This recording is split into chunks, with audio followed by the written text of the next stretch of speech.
Hello everyone, how are you? Here what happened on NXT for November the 8th, 2023. The show opened up with the Heritage Cup matchup. Noam Dar defending his cup with Metaphor at ringside against Akira Tozawa of Alpha Academy at ringside. I love Metaphor's entrance. Each one has a different Carter on the stage and they do a different pose. I hope they keep doing that. Round 1, Noam Dar target the leg and the arm of Akira Tozawa, like armbar submissions, ankle lock submissions. But Tozawa refused to tap out. Tozawa started getting the ball going, went for his finish off the top rope, and the round ended. And Masai distracted him. So as Tozawa jumped off the ring apron because the round ended, Noam Dar hit a running forearm shot, trying to get himself purposely disqualified to keep the cup. Round 2, he quickly rolled up Tozawa, a handful of tights. Noam Dar stole the first fall. Round 3 happened when I was on commercial, and they came back to show replays, not very exciting. But then again, it showed after the bell rang for the third round, Noam Dar again hit a running full arm shot, trying to get himself purposely disqualified again. Round 4, Tozawa whooped his ass. Like snap her Karana, run a big boot in the corner, overhead German suplex out of the corner. Shining Wizard. Then he applied an ankle lock submission. He had that on there for a good 40 seconds. And Noam Dar tapped out. Round 5, Noam Dar applied a leg bar submission hold. And Tozawa, like the way he rolled over to get out of it, Noam Dar screamed in agony. And he quickly let go of the hold. So I don't know when Tozawa rolled over, he did something to Noam Dar's leg or what. But Noam Dar quickly let go of that hold. Tozawa knocked down Noam Dar with an enziguri kick, out of Shining Wizard. Then he went for the top rope swanton drop. As he did that, Last Legend pulled Noam Dar out of the ring, crashed and burned. Tozawa hit the mat. Back first, Noam Dar ran back in, pinned him for the 1-2-3 to keep the Heritage Cup. After the match, backstage, Alpha Academy was telling Akira Tozawa, you'll get out a chance at the cup. Drew Gulak, Cap, Charlie Dempsey, and the guy Drew Gulak trained in there, I forget his name. Approached Alpha Academy, made fun how Tozawa lost and stuff. Otis got in Gulak's face to say, how about you and me one-on-one tonight? Gulak says, you want some? You got some. Then Maxine walked up and said that she talked to HBK and they're going to be back on NXT next week for a Supernova sessions with Noam Dar and Metaphor. Next up was the first qualifying match for Honor and Survivor, which is like a scramble match, where the man and the women that win it, it's 5-man, 5 win them. They go on to NXT Stand and Deliver, which is like their big version of WrestleMania. And there's a new cast of Hall of Famers doing it. Shawn Michaels the only one that stayed the same. It's Mick Foley, Lita, Shawn Michaels, JBL, and Jerry the King Lawler this time. Mick Foley this week got to choose 4 contestants who he felt should get a chance at the world titles to Stand and Deliver. So he chose Tiffany Stratton, the woman that won it last year to become NXT Women's Champion and Stand and Deliver, and Daisy Duke. This match is a rematch from last week's Halloween Havoc, where Tiffany attacked her during the entrance and figure 4 leg lock her leg around the ring post. Great match this was. Daisy Duke impressed me a lot since the last time she wrestled. Like, she hit 3 running clotheslines in a row, a running face buster, superplex off the top rope, and then she kept applying a Boston Crab submission. Every time Tiffany got out of it, Daisy Duke knocked her down, reapplied that Boston Crab like 2 or 3 times. Tiffany suplexed her legs into the rope, wrapped the leg around the ring post. Then she picked her up one point in the ring and just ran and just tossed her ass right through the ropes to the outside. Then she targeted the leg, like stomped on it, snapped it back and forth. Then she had a chop block to the leg, top rope moonsault for the 1-2-3. Tiffany Stratton advances to the Honor and Survivor Challenge in December's pay-per-view. Next up was second here, Braun Breaker and Von Wagner one-on-one with Mr. Stone at ringside. This was a short match. Bell rang. Von Wagner backed Braun Breaker in the corner. Line punch combo. Body shots. Backed up. Hit a running clothesline to Braun. Then Braun speared Von Wagner out of the corner. Backed up. Went for another spear. Von Wagner hit him right in the face with a big boot. Then Von started pretending like he was hurt. Still wasn't 100%.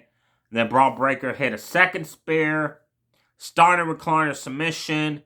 Von powered out of it by getting up and running into the corner to break the hold. Then he went outside the ring, went to powerbomb Braun Breaker through the announce table. Braun Breaker low blowed Von Wagner. I don't know why the referee didn't disqualify him right there, but he didn't.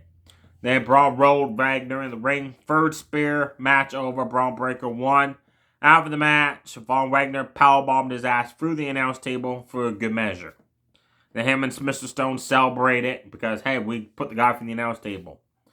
Von Wagner still won by disqualification. Like I said, I don't know why the referee didn't call for the bell there. Because he saw that low blow clear as day. Next up was a match that came about from a segment in the women's locker room between Grace. I don't know why they signed her to a contract. Anyway, she didn't win the tournament. But I guess HBK sees something in her. Lola Vice, Elektra Lopez, Roxanne Perez, and Jordan, and some other woman. I don't know who she was. Led to a Lola Vice and Elektra Lopez take on Jordan Roxanne. Lola Vice hit that running spin kick to the midsection of Jordan. Then she delivered one to Roxanne. Elektra Lopez tagged in. Irish whipped Jordan into her for a clothesline. Then she tagged out. Roxanne quickly hit Rock Pox. Jordan tagged in, started cleaning house with running clotheslines, running forearm shots. Then Lola just floored her with a roundhouse kick. Roxanne tagged back in, started cleaning house on Lopez. Then Roxanne Perez again hit Hot Pox on Elektra Lopez. And then Jordan went to do the split leg moonsault off the top rope, and again she blotched the move. She slipped. Had to recline back up the rope to do it for the 1-2-3. If you can't do a split leg moonsault as your finisher, and you've messed up twice doing it, maybe you should change your finisher. It was an okay match, nothing very exciting happened. I was disappointed though that Vice and Elektra Lopez lost, because I like that tag team a lot.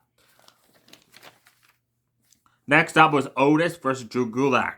One-sided match. Otis just cleaned Gulak's clock.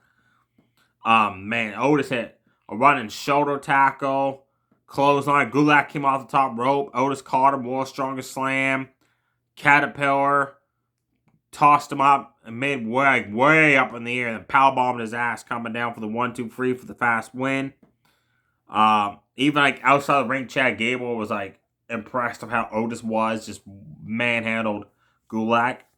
The main event was the other Audience Survivor Challenge. Mick Foley appeared on screen. He chose Ty the Bait and Dijak for the challenge to earn a shot to become world champion.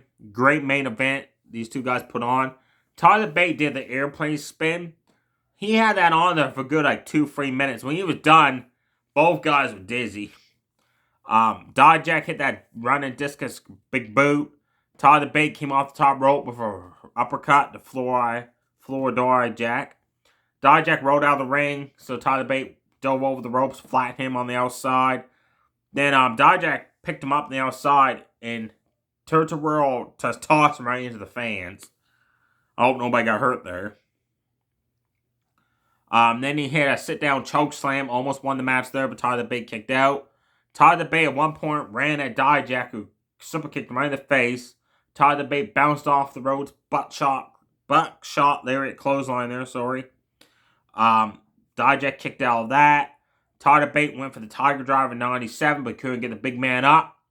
So he went up to the top rope to do his other finisher, the top rope uppercut. He went for it. Dijak caught him. Go to sleep for the 1-2-3. Dijak goes on to the Audience Survivor Challenge. Next week it was announced that Lita, Hall of Famer Lita, will select 2 women and 2-man who she thinks are deserving of a chance to go on to Stand and Deliver for winning the match at Deadline to become world champion. I'm curious who she's going to choose, and we won't know until NXT next Tuesday, which I like because you don't know who the qualifying matches are going to be until the show starts. There was a backstage segment where Adrian Chase, Thea Hill, JCJ, Duke Hudson were backstage. was son of members of Chase University.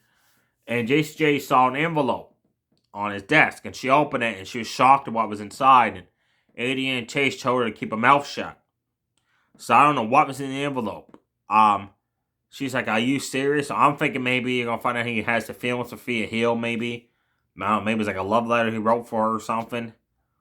Then Duke Hudson was informed that next week on NXT they have to defend the tag team championships against the former champions Tony the Dawn and Top Stacks. Or maybe what was in that envelope is something to involve Tony Top Stacks. Ali Valkyrie came out to celebrate becoming NXT Women's Champion 2 weeks ago for defeating Becky Lynch. Her celebration was interrupted by Xia Li, who came out for the crowd. She roundhouse kicked one security guard, still got in the ring, and demanded a shot at the title. She said, "I could have been the one to beat Becky Lynch, but Becky was scared to face me." So Ali Valkyrie said, "You want a shot, I'll give you a title shot." So apparently, if you wrestle for 3 years in the company and win 2 matches, you're deserving of a title shot, apparently. So that match is probably going to happen at the pay-per-view or next week or something, or the next following weeks coming up. It showed 2 people backstage talking, and they're wearing black and white face paint. I don't know who these people are. They're like new. I never seen them before in NXT, but it showed them like off camera talking. So I guess that's just a build up to who these people are.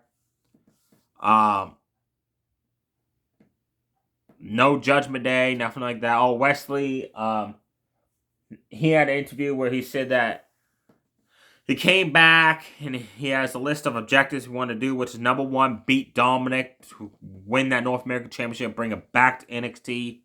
Baron Corbin interrupted him, and Corbin said that he should have stayed gone because he's there now, and Wesley is below him. Wesley said, "Well, guess what? He did. You remember like the list of Jericho where he did the same thing? He wrote down beat Baron Corbin. So he said, I'm gonna go talk to HBK and get a match against you." Corbin said, "Go ahead. I'll still beat your ass." Dragunov then appeared and told Corbin he's gonna pay for the attack he did last week at the end of Halloween Havoc.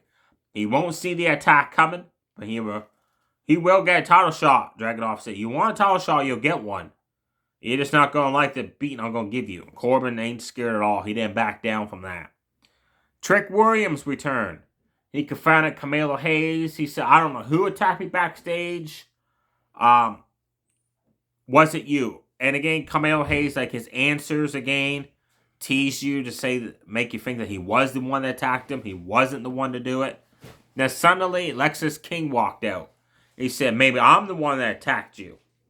Or maybe it was Carmelo Hayes. The show ended with Trick and Trick going to punch Lexis King. Lexis King moved out of the way. Trick knocked down Carmelo Hayes by accident. Then as he picked him up, you could see that Carmelo Hayes was pissed off that he got punched down by Trick. So I'm still liking this because everybody's thinking that it's Carmelo Hayes. But what if it was Lexis King? Or maybe it was Carmelo Hayes. Or maybe it was somebody we're not expecting. I always like how Carmelo Hayes keeps changing his answers to make it sound like I could have done it. Then again, I could not have done it. Know what I mean? There you have it, folks. Definitely check out the qualifying matches. Tiffany Stratton versus Daisy Duke. Tyler Bate versus Dijak. And if you want to see Otis just manhandle Drew Gulak, check that match out as well. The other matches, not very exciting, happen. And like I said, next week, Adrian Chase, Duke Hudson defend the tag team titles against the former champs Tony the Dawn and Top Stacks. And Lita will choose to win them. The 2-man to compete to go on to the Scramble match. Let me know below in the comments who you like to see Lita choose. Who do you think she'll choose to go in the Scramble match qualifier? Stay safe, everybody. Too sweet. Bye.